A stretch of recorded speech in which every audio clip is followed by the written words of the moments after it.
asked. The show doesn't start for another 10 minutes. I am walking with purpose, I told him.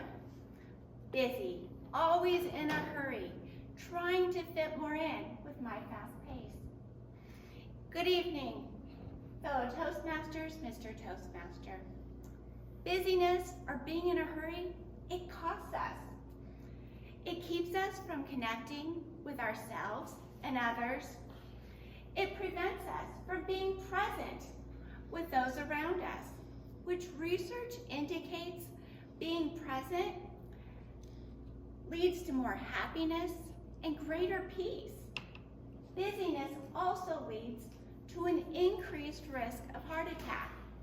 In fact, in 2001, Harvard researcher Dr. Stephen R. Cole published a study stating that regardless of family history, physical activity, diet, or alcohol intake, the people with the greatest sense of urgency were 4 times more likely to have a heart attack than those with the least sense of time urgency.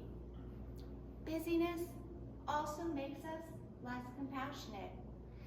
John M. Darley and C. Daniel Batson, in their article titled From Jerusalem to Jericho, a study of situational and dispositional variables in helping behavior, say that 3 times fast, for the Journal of Personality and Social Psychology, write, ethics becomes a luxury as the speed of our life increases.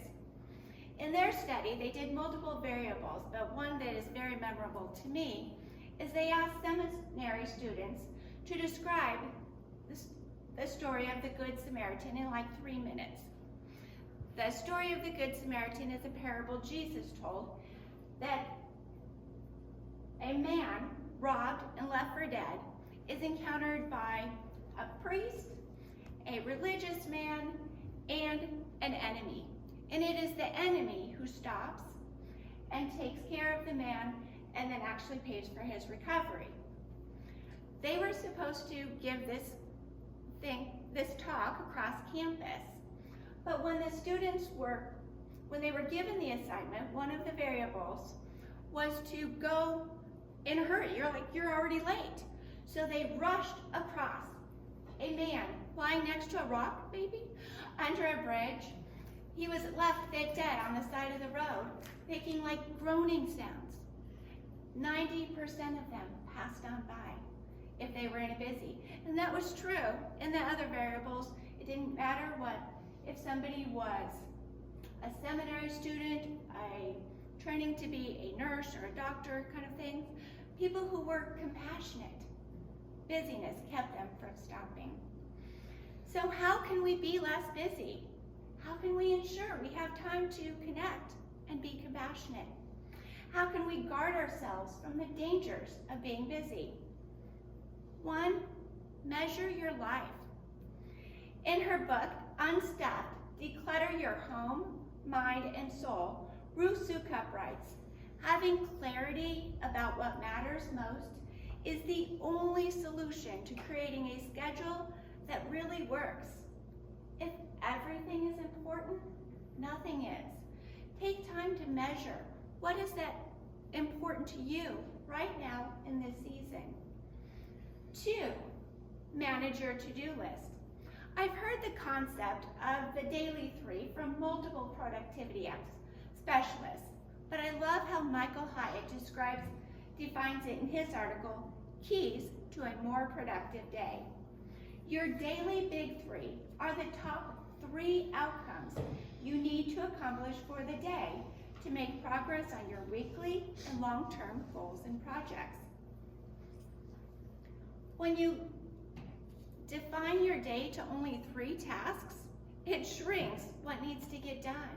It gives you space to do what matters to you.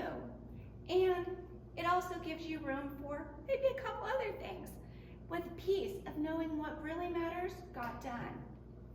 3, give yourself margin. Margin leaves room for things to take longer than expected. It leaves room for peace because we're not always running behind. If you've ever been running late to go to the airport, catch a plane, you know you are not peace-filled. Margin also increases your capacity for compassion, as we talked about earlier. We talked about the cost of busyness. Busyness keeps us from connecting. It distracts us from what's happening around us, stealing our joy.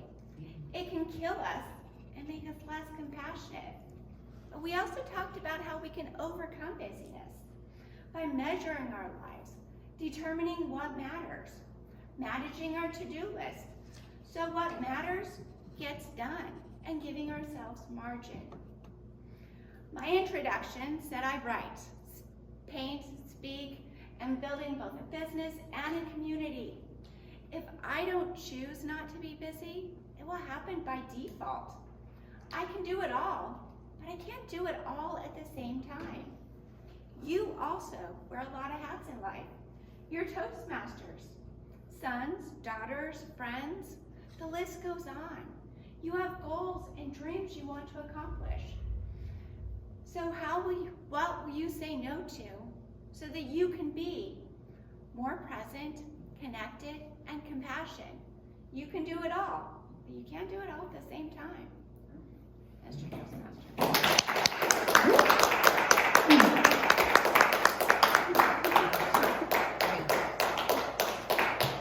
Thank you so much, Crystal. If you guys want to take a minute to write Crystal some nice note, feedback.